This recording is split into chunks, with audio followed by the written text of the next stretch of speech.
ఓం శ్రీమాత్రే నమ శ్రీ లక్ష్మీ గణపతే నమ శ్రీ గురుభ్యో నమ. ఈ సంవత్సరం అనగా 2025 ఆషాఢమాసం శుద్ధ పాడ్యమి అనగా జూన్ 26వ తారీఖు నుంచి శ్రీ వారాహి అమ్మవారి యొక్క గుప్త నవరాత్రులు ప్రారంభమవుతున్నాయి.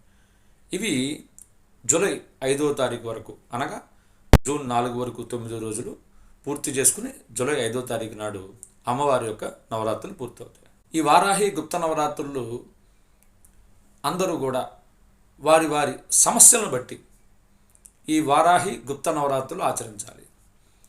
బాగా విపరీతమైనటువంటి కష్టాలు, దారిద్ర్య బాధలు, రుణ సమస్యలు, అనారోగ్య సమస్యలు, తరచుగా వాహన ప్రమాదాలు, కోర్టు వివాదాలు, యంత్ర ప్రయోగ దోషాలు, ఎవరైనా ఏదైనా చేసి ఉండి ఏ పని చేసినా కలిసి రాకపోవటం, తరచుగా పనుల్లో ఆటంకాలు, వివాహంలో ఆటంకాలు, సంతానంలో ఆటంకాలు, ఉద్యోగంలో ప్రవేశించలేకపోవటం, అలాగే ఉద్యోగంలో అభివృద్ధి లేకపోవటం, కావలసిన చోట ట్రాన్స్ఫర్ రాకపోవటం, రాజకీయ నాయకులకు గుర్తింపు లేక పదవి లభించలేకపోవటం, ఇటువంటి సమస్యలు ఉన్న వారందరూ కూడా గుప్త నవరాత్రులు మంచి అవకాశం.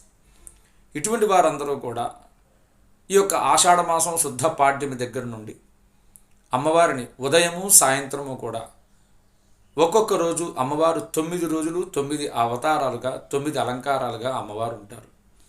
ఆ యొక్క అమ్మవారికి వారాహీదేవిగా ఉదయము సాయంత్రము కూడా మీ గృహంలో పీఠాన్ని ఏర్పాటు చేసుకొని అమ్మవారి పటం పెట్టుకొని అవకాశం ఉన్నవారు కలశాన్ని ఏర్పాటు చేసుకొని పంతులు గారి ఆధ్వర్యంలో ఉదయము సాయంత్రము కూడా అమ్మవారికి యథాశక్తిగా కలశార్చన, కుంకుమార్చన, అష్టోత్తరనామార్చన, అమ్మవారి యొక్క స్తోత్రములతో అమ్మవారిని పూజించి ఉదయము సాయంత్రము కూడా అమ్మవారికి నివేదన చేసి ఈ యొక్క పూజ చేస్తున్నటువంటి వారు అవకాశం ఉన్నవారు ఉదయము సాయంత్రము కూడా పూజ చేసేవారు.